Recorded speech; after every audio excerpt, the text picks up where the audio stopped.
मैं एक बार बस से मायके जा रही थी। वह मायके की बस यात्रा मेरे लिए यादगार बन गई, क्योंकि मुझे बस में भतीजे से इतना मजा मिला जितना मैं पहले कभी नहीं पाई थी। मेरे साथ मेरा भतीजा भी जा रहा था। हमें एक ही स्लीपर सीट मिली थी। मेरा नाम सपना है।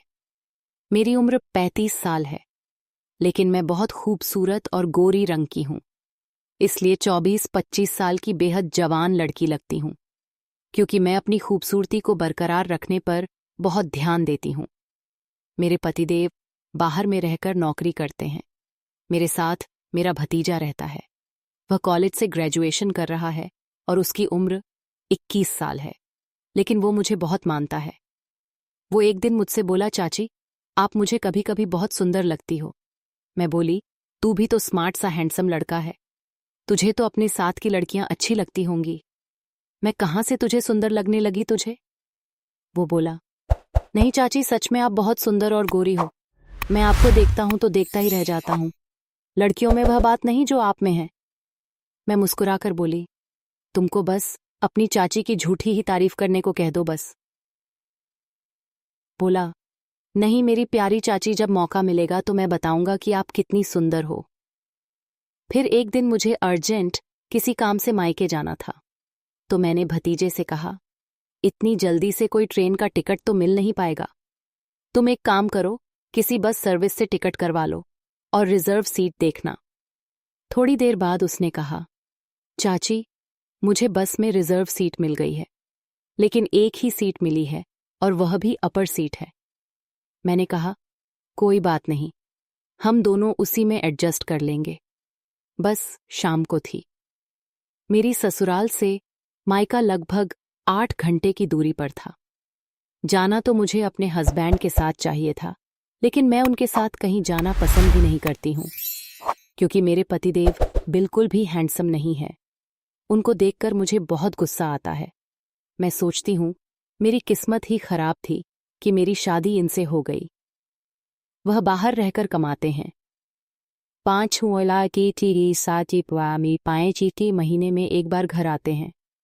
जब आते हैं तो भी कुछ नहीं कर पाते।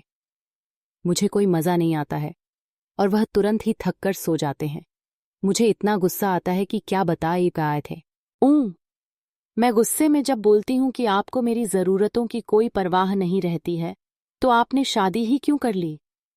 वह बोलते हैं, तुमको खुश कर पाना मेरे बस की बात नहीं है। मुझसे जितना हो पाता है मैं करता हूँ, लेकिन तुमको मज़ा और आनंद नहीं मिल पाता है तो मैं क्या करूँ? फिर गुस्से में मैं बहुत देर तक जगती रहती हूँ और वह नींद में सो जाते हैं। खैर, शाम को 8 बजे मैंने और भतीजे ने बस पकड़ ली। हमारी एक ही सीट रिजर्व थी, वह भी अपर सीट, मतलब ऊपर वाली स्लीपर सीट थी। हम दोनों ऊपर सीट पर आ गए।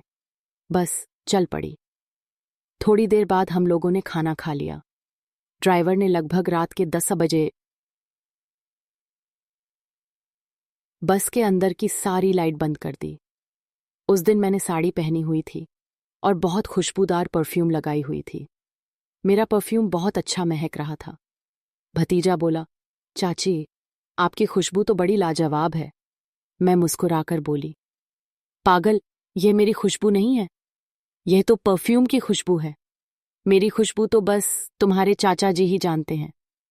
वो मुस्कुराकर बोला, चाचा जी की किस्मत कितनी अच्छी है। मैं बोली, नहीं नहीं, ऐसी कोई बात नहीं है। तुम चाहो तो तुम भी मेरी खुशबू ले सकते हो। वैसे भी तुम्हारे चाचा जी तो यहाँ है नहीं।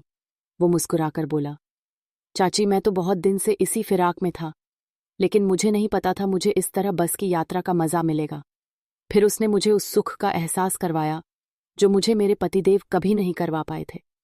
मैं एकदम तृप्त हो उठी। इतना मजा मुझे पहले कभी नहीं आया था। पूरी रात बस चलती रही और पूरी रात में मैं एकदम आनंदित हो उठी। अगर आप कमेंट में पार्ट 2 लिख देंगे तो उसने कैसे कैसे क्या किया था सब कुछ, मैं विस्तार से अगली वीडियो में बताऊंगी। तो मैं तुआने ये वीडियो देखने के लिए इस वीडियो को लाइक करके इस रानी की कहानी चैनल को सब्सक्राइब कर लीजिए। फिर मुलाकात होगी अगली वीडियो।